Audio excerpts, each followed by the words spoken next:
La tormenta cayó sobre Madrid sin aviso, como una decisión mal tomada.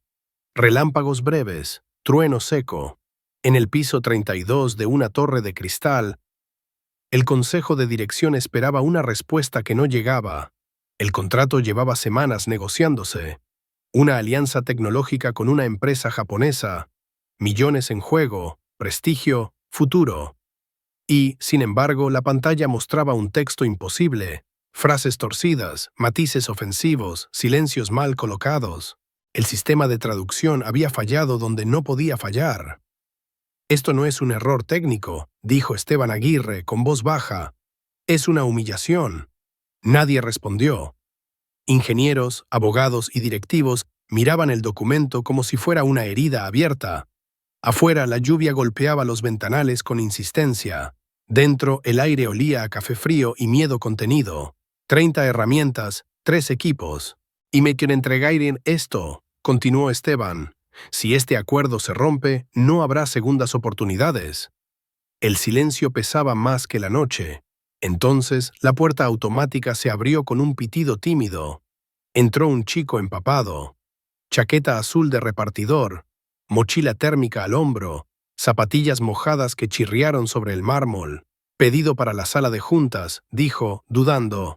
«Habitación 32». Un guardia dio un paso al frente, pero Esteban levantó la mano. Estaba cansado de mandar. El chico dejó la bolsa sobre la mesa. Al girarse, vio la pantalla. No debía, no quiso, pero la vio. Sus ojos se abrieron apenas. No fue sorpresa, fue reconocimiento. «Eso está mal», dijo. Varias cabezas se giraron. «¿Cómo dices?», preguntó Esteban, sin ironía. El chico tragó saliva. Se llamaba Daniel Salgado. 18 años. Vivía en una pensión cerca de Atocha. Repartía comida por las noches para pagar libros que casi nadie leía. «La traducción», explicó, «no es moderna, es lenguaje formal antiguo. El sistema lo ha tratado como literal. En japonés, eso es una falta de respeto». Alguien rió por lo bajo. «Y tú lo sabes insinuó un abogado. «Porque mi padre era traductor», respondió Daniel. «Vivió años en Kioto. Me enseñó a leer lo que no se dice». Esteban lo observó con atención por primera vez. «¿Puedes arreglarlo?». Daniel dudó. Miró el reloj de la pared, pensó en la lluvia, en su padre, en la mochila. «Sí», dijo, «pero necesito tiempo y un ordenador». La tormenta rugió otra vez. Nadie sabía aún que aquella respuesta iba a cambiarlo todo. El silencio que siguió fue más elocuente que 1000 argumentos. Esteban entrecerró los ojos, evaluando al muchacho. No parecía arrogante. No estaba allí para impresionar a nadie. Solo estaba empapado, tiritando, y hablaba con la firmeza de quien ya ha sido ignorado demasiadas veces. «¿Cuánto cobras por salvar una empresa?», preguntó Esteban, con un deje de sorna. Daniel lo miró fijo. El rostro mojado, pero la voz firme. 500 euros. Algunos ejecutivos soltaron una carcajada. Uno incluso repitió con sarcasmo. ¿500?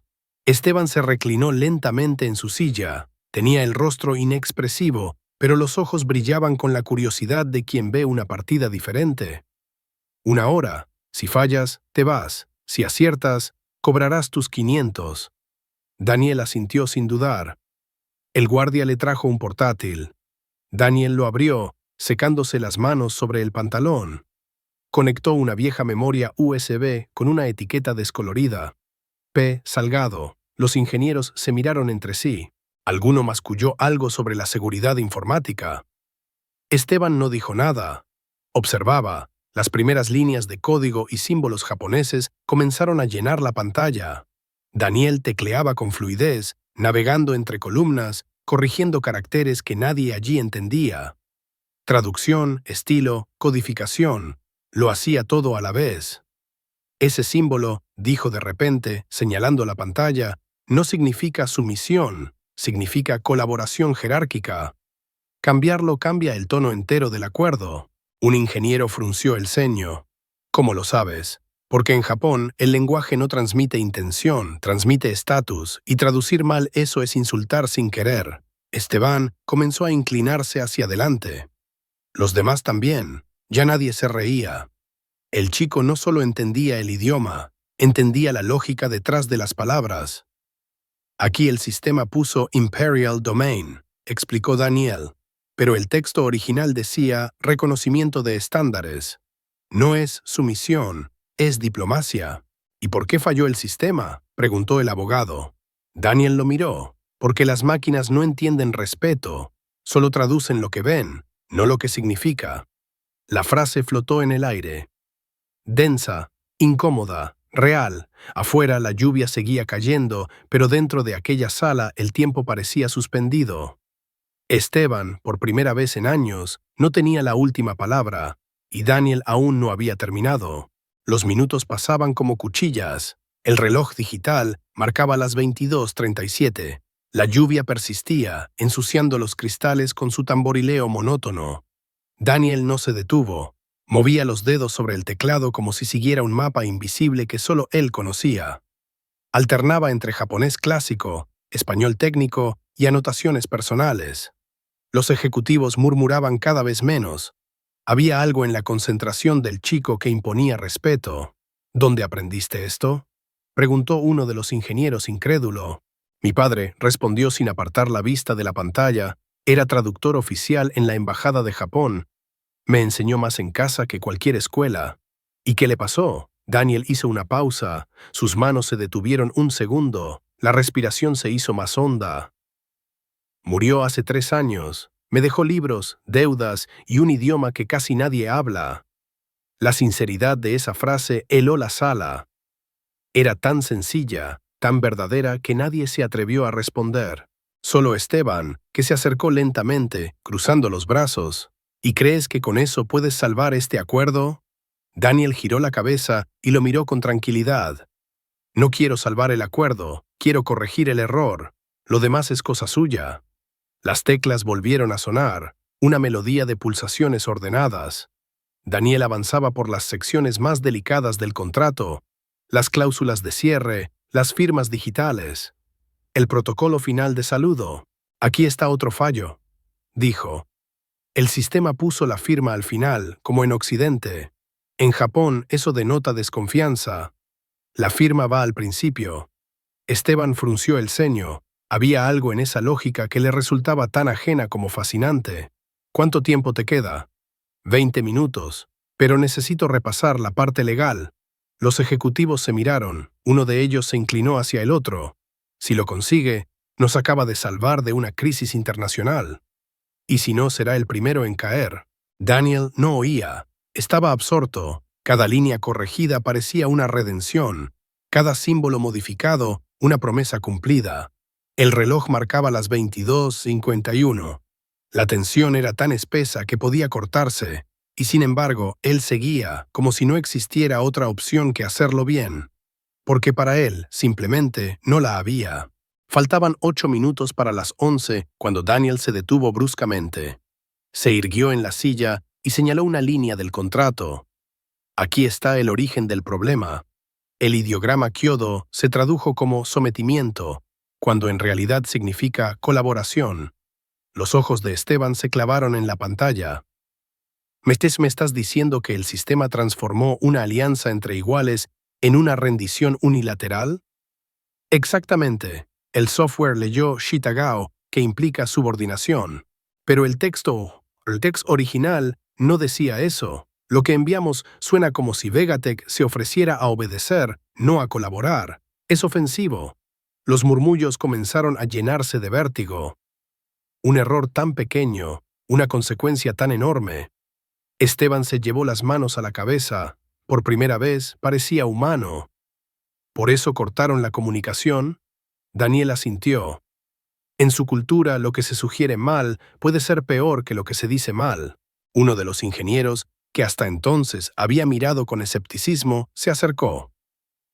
¿Y estás corrigiendo también la firma digital? Ya está corregida, dijo Daniel con serenidad. Cambié la posición, ajusté el protocolo de validación y agregué una nota de cortesía en Keigo. Respeto, no sumisión. Un silencio reverente envolvió la sala. Todos miraban al chico como si acabaran de ver a alguien cruzar un abismo caminando sobre palabras. El reloj marcaba las 22:58. Daniel tecleó una última línea, respiró hondo y pulsó «Guardar». «Hecho», dijo sin fanfarria. Uno de los técnicos hizo clic en el sistema de envío seguro.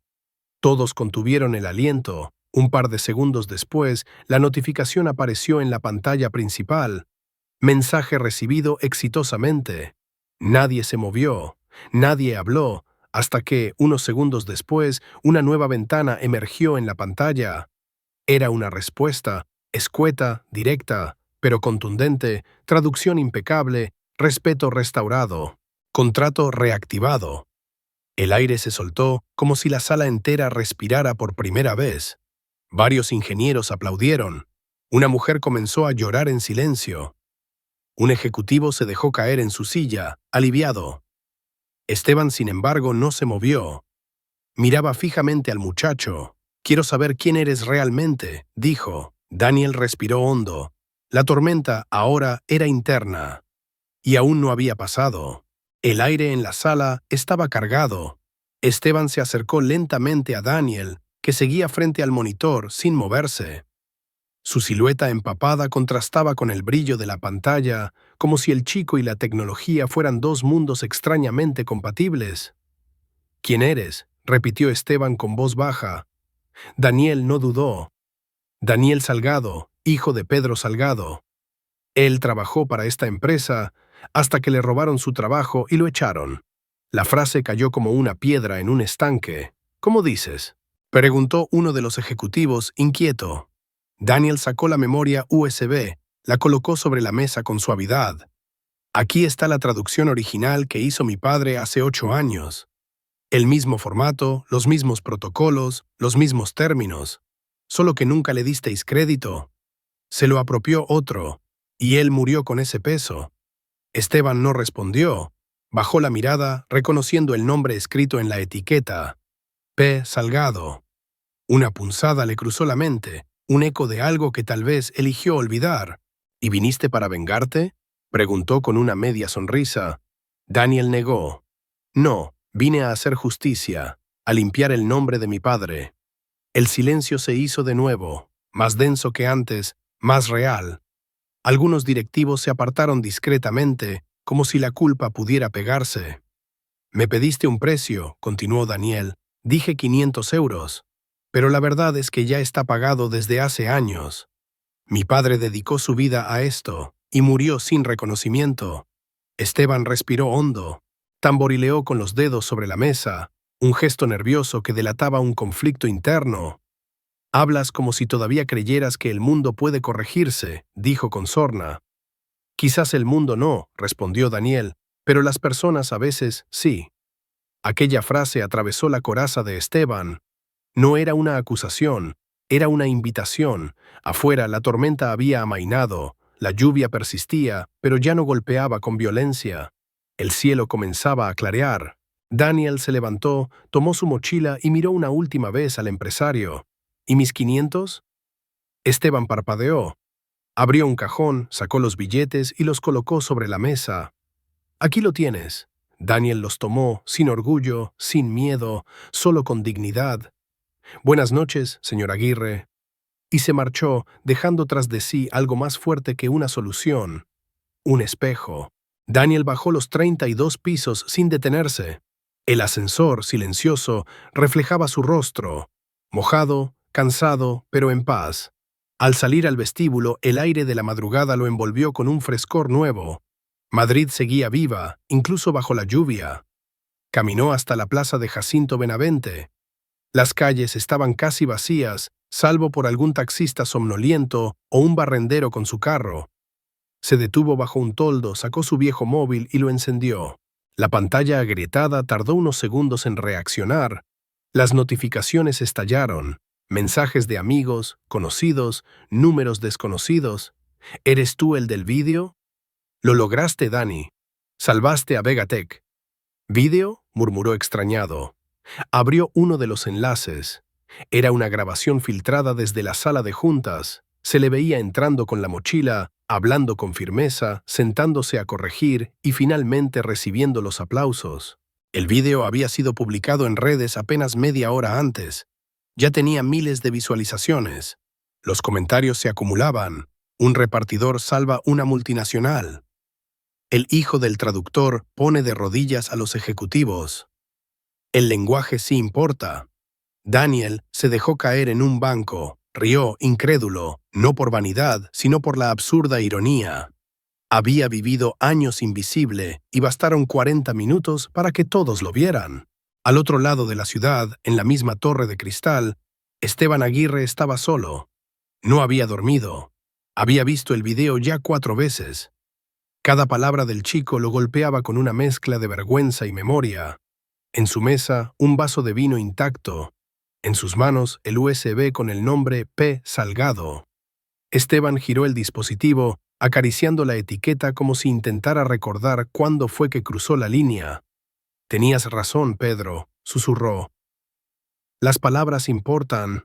Mientras tanto, Daniel volvía a casa. Una pensión sencilla cerca de lavapiés. Su habitación era modesta, cama individual, escritorio viejo, estantería con libros heredados. Puso el USB junto a la foto de su padre, un retrato en blanco y negro de un hombre sonriente, rodeado de diccionarios. «Lo logré, papá», susurró. «Ya nadie podrá borrarte». Pero entonces el móvil volvió a vibrar. «Número oculto», respondió. «¿Sí?» Una voz templada, de mujer. «Daniel Salgado, le llamamos de TVE. Queremos entrevistarte esta noche». Daniel miró al techo. Se rió sin ganas. «¿Yo? En la tele». «El mundo quiere saber quién eres, chico». La historia apenas empezaba a moverse. La noticia se propagó como pólvora en una verbena. En las cafeterías del centro, en los vagones del metro, en los taxis de madrugada. Todos hablaban del mismo chico. El repartidor que corrigió a los poderosos. Daniel, sin embargo, seguía siendo el mismo. Se levantó temprano, preparó un café aguado con lo poco que quedaba en la cocina común de la pensión y revisó los mensajes con ojos aún medio cerrados. Entre los cientos, uno llamó su atención. Un remitente inesperado. E. Aguirre. El mensaje era breve. «Pasa por la oficina cuando puedas. Quiero hablar contigo». Daniel no respondió. Guardó el móvil, se puso su chaqueta azul y salió a la calle. La ciudad era otra, la gente lo miraba, algunos con admiración, otros con simple curiosidad. Un niño se le acercó tímidamente. «¿Tú eres el del vídeo?» Él asintió. El niño le sonrió con admiración genuina. Ese gesto valió más que todos los comentarios online. Al llegar a la torre de Vegatech, todo había cambiado. Donde antes hubo desprecio, ahora había cámaras, periodistas, micrófonos. «¿Vas a aceptar el puesto? ¿Qué piensas del señor Aguirre? ¿Es cierto que tu padre fue despedido injustamente?» Daniel no dijo nada, solo murmuró: «Hoy tendréis respuestas». Subió con paso firme. Dentro todo parecía nuevo. Un cartel colgado en la recepción rezaba: «Bienvenido, Daniel Salgado». Demasiado pulido. Demasiado corporativo. Entró en el auditorio. Esteban Aguirre lo esperaba en el escenario, rodeado de cámaras y asesores. Vestía el mismo traje caro, pero había perdido algo en la mirada. O quizá había ganado otra cosa. Una duda. «Gracias por venir», dijo al micrófono. Daniel subió al estrado. Aplausos educados. Miradas tensas. El aire olía a maquillaje televisivo y a urgencia. Esteban habló primero.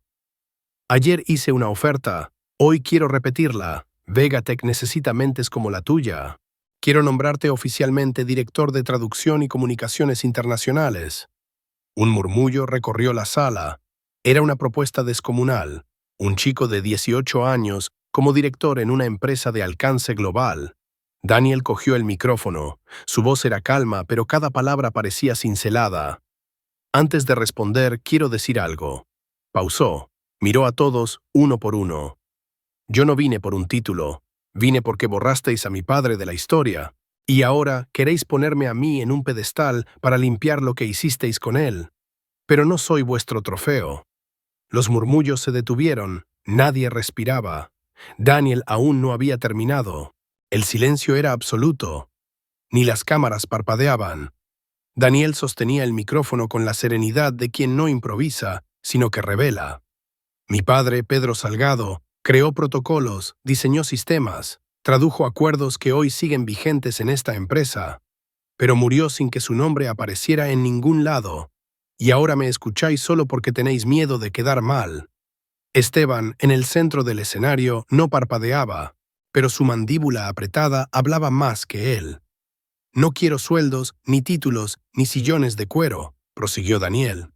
Quiero una sola cosa, que el nombre de mi padre sea reconocido oficialmente en los archivos de Vegatech como coautor de todos los proyectos en los que trabajó.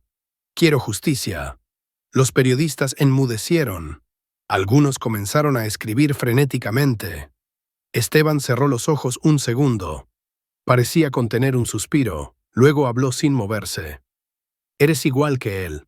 Terco, honesto, imposible de comprar. Miró al público y por primera vez no leyó del teleprompter. Así será, el nombre de Pedro Salgado será restaurado, y su contribución será reconocida donde siempre debió estar. Un aplauso estalló, pero Daniel no se movió, no por altivez, sino por respeto. Gracias, dijo simplemente. Esteban extendió la mano. Daniel la estrechó, con firmeza, sin sumisión. Las cámaras captaron el instante, 2 generaciones sellando un acuerdo que iba más allá del lenguaje. En todas partes, la imagen se volvió viral. En noticieros, redes, incluso en escaparates digitales del metro. El hijo del traductor devuelve el honor robado. Pero Daniel no buscaba protagonismo. Esa misma noche volvió a su pensión, preparó arroz blanco, se sentó frente a la foto de su padre, colocó la memoria USB al lado y susurró: «Ya está hecho, papá, ya nadie te silenciará». No hubo lágrimas, solo una calma extraña, como si algo que llevaba años atado por dentro finalmente se hubiese liberado. Pero justo cuando cerraba los ojos, su móvil vibró otra vez. Esta vez un número internacional. Al responder, una voz femenina, pausada y con acento japonés. «Señor Salgado, soy Sakura Hatano, de la Fundación Lingüística de Kioto. Vimos lo que hizo. Nos gustaría ofrecerle una beca completa para venir a Japón. Su dominio del keigo ha impresionado a todos nuestros expertos». Daniel se incorporó en la cama.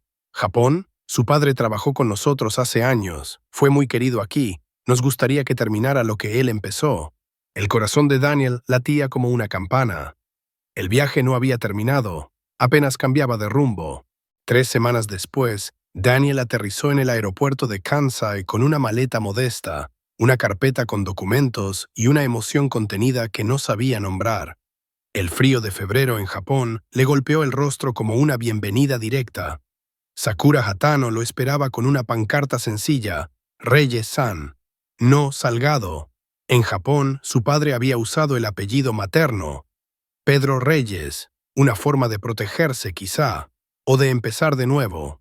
«Bienvenido a Kioto», dijo Sakura, haciendo una leve reverencia. Daniel respondió con otra, torpe pero sincera. Caminaron por los pasillos del aeropuerto en silencio. Afuera la ciudad vibraba con la discreta energía de lo cotidiano: trenes, bicicletas, humo de té caliente. Todo era nuevo y al mismo tiempo familiar. «Tu padre trabajó aquí hace casi 20 años», comentó Sakura mientras subían al tren. «Fue uno de los primeros extranjeros en dominar los protocolos del lenguaje Edo tardío. Nadie lo entendía como él». Daniel asintió, conmovido. Recordó aquellas tardes en la pensión, traduciendo textos antiguos con su padre y repitiendo frases arcaicas como mantras.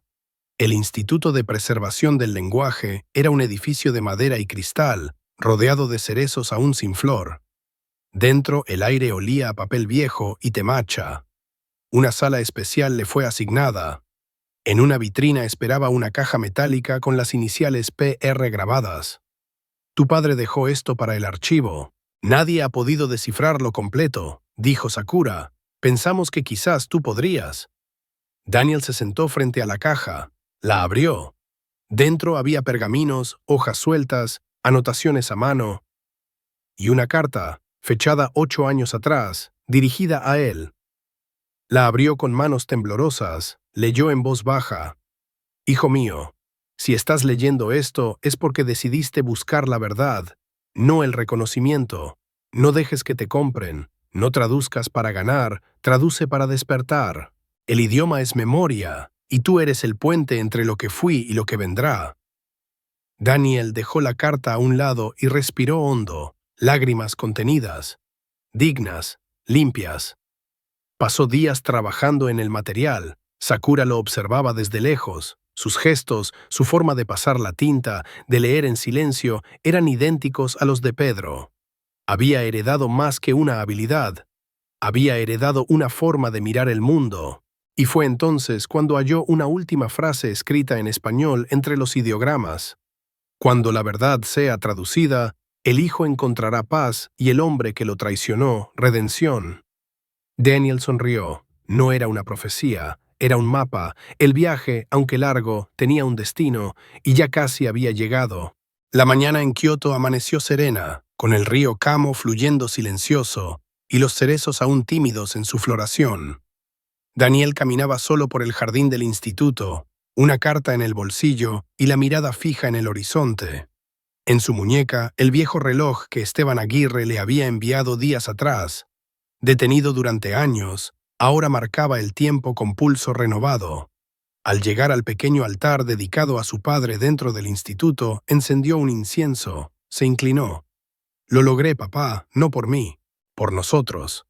La sala estaba vacía, solo él y el retrato de Pedro Reyes colgado en la pared. Debajo, una placa en japonés y castellano. El hombre que tradujo el silencio en sabiduría. Sakura lo encontró allí, en silencio. Llevaba consigo una caja de cartas del siglo XIX, el nuevo proyecto que Daniel dirigiría. Sonrió con la dulzura de quien sabe que el lenguaje verdadero nunca grita. Nos han confirmado para la conferencia en Madrid, y la Fundación Pedro Reyes está ya en marcha. Aguirre ha cumplido su palabra. Daniel asintió, no había odio en sus recuerdos, solo comprensión. Entendía ahora que Esteban también había sido prisionero de su propio idioma, el poder, la soberbia, la distancia, y que de algún modo también había aprendido a traducirse. ¿Y tú?, preguntó Sakura. ¿Has terminado tu traducción? Daniel sacó del bolsillo la carta que su padre dejó escondida entre los pergaminos. La leyó una vez más, con la misma emoción silenciosa de la primera vez. Cuando todos olviden el valor de la verdad, espero que aún así puedas traducírsela. La dobló con cuidado, la guardó y respondió. Sí, ya está completo. Esa noche, en un acto íntimo, arrojó la vieja memoria USB al río Kamo. No como quien olvida, sino como quien honra. Las aguas se la llevaron sin ruido. El cielo se despejó y una estrella fugaz cruzó en silencio. Daniel juró escuchar a su padre susurrar, «Misión cumplida, hijo». Y entonces entendió. La verdadera traducción no era de idiomas, sino de vidas, de traición a perdón, de dolor a dignidad, de olvido a legado. Mientras caminaba de vuelta al instituto, con Sakura a su lado y el reloj marcando las 22:47, la hora en que todo empezó, Daniel miró al cielo y murmuró, «Algunas historias no se traducen, se viven, y esta fue una de ellas.